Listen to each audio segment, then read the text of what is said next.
Alright guys, welcome back. CFP here, and this is Survival Living. So today we have another weekly prep. This is a food prep. It is not as large as our normal food prep. That's because we've had some expenses this week.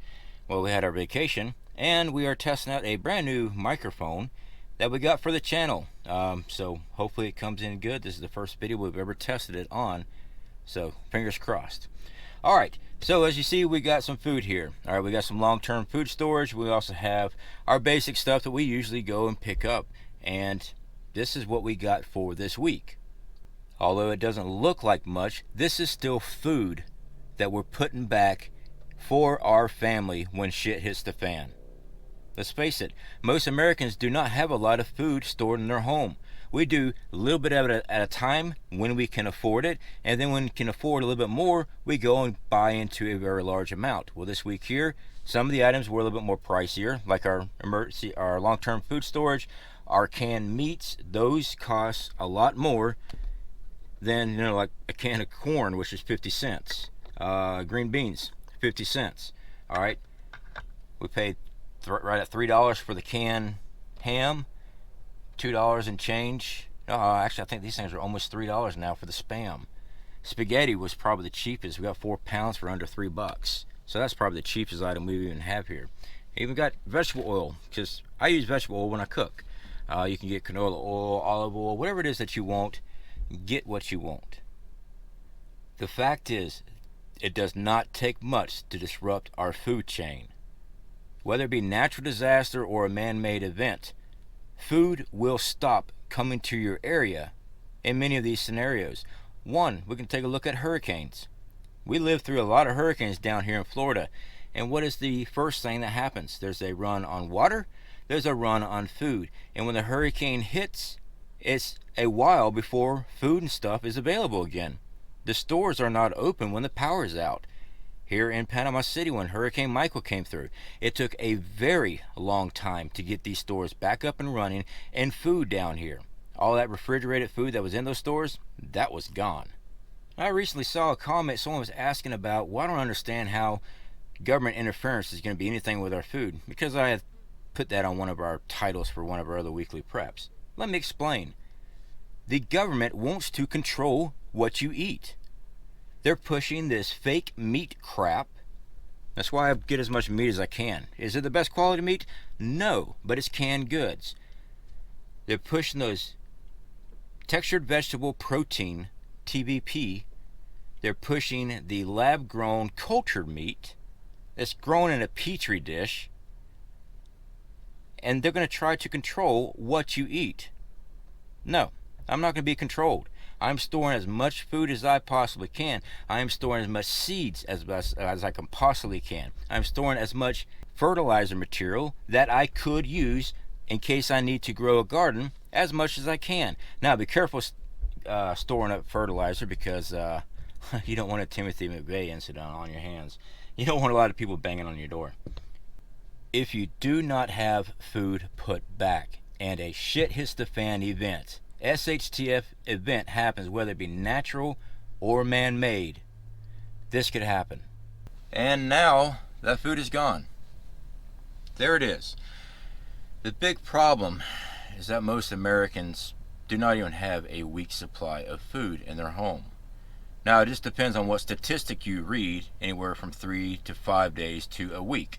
I'm not here to argue with you on that. It just depends on what report you read. Anyway, you need to get food put back. In SHTF, you got nothing in your closet, you got nothing in your cupboards, you got no food put away. It's empty. If something was to happen right now, how much food you got in your house? Seriously, that's a serious question. You don't have to post that here. But seriously, go walk to your cupboards. Go check out your cabinets. How much food do you have in your home? How much food do you have hidden? If you've only got a couple days worth of food and a major event happens, you're screwed. So again, guys, it's not a big haul, but we got some prime items that we like to have here. So it's not as cheap as it looks. The cheapest thing we have are our vegetables. They're 50 cents a can. We got 9 cans of whole kernel corn. We've got 11 cans of cut green beans. I did have 12 cans. I lost one somewhere. It's probably still in the truck. Whoops. We got 4 cans of our cooked ham. This is the Bristol. We also have a different brand that we've been buying. I like both of them. I did see a comment, tastes like Spam. No, it doesn't. I don't think it tastes like Spam at all. Vegetable oil. Like I said, we get vegetable oil. Spaghetti, that's 4 pounds. We store up a lot of pasta, whether it's spaghetti, whether it's macaroni, whether it's just shells, stuff like that, so we can make our own sauces and things. We get a lot of pasta. Pasta lasts a very long time. Spam. They had 2 cans of Spam. That's it. 2 cans of Spam at Walmart. They didn't even have the knockoff brand. They just had 2 of the originals. We got pulled pork. We started recently putting these in our stocks. I've eaten these in the past. These things are freaking great. That is the Great Value pulled pork, 12 ounces. We got 4 of those, and we got 6 more cans of our chunk chicken breast. This stuff is really good. I love having chicken on hand, but I don't want to be eating chicken all the time. All right, so we did get a sample pack of our Legacy food, guys. Of course, it comes with 4 different meals in the sample packs. Sample packs run you right under $40. Thankfully, the shipping is free with Legacy. We are affiliated with these guys, and like I have always said, you do not have to purchase that to survive. That's just our long-term food stores that we are putting money towards. Each week, if we can, sometimes we can't. It's something that we could put back 25-year shelf life.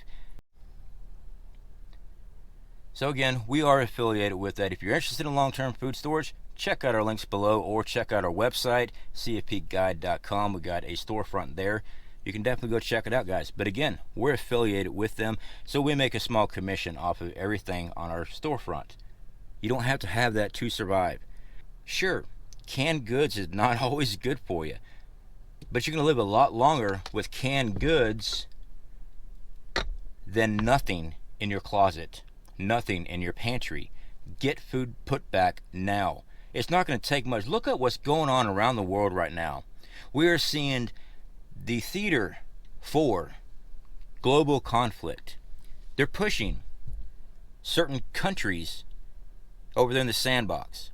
We're seeing all this stuff move around. We see the red states, and I don't mean countries. I'm trying to watch which one I call out here on this platform because, yeah, they're funny about that. It does not take much to pop everything off. If we go to global conflict, do you really think you're going to go down to Walmart and go buy some groceries? No. Maybe the first couple days, but other than that, it's done. You need to start looking at some history on rationing. Many of you know this. That's why you're preppers. Okay? So please, keep going and getting food put back. Now, we've also talked about water filters, things like that.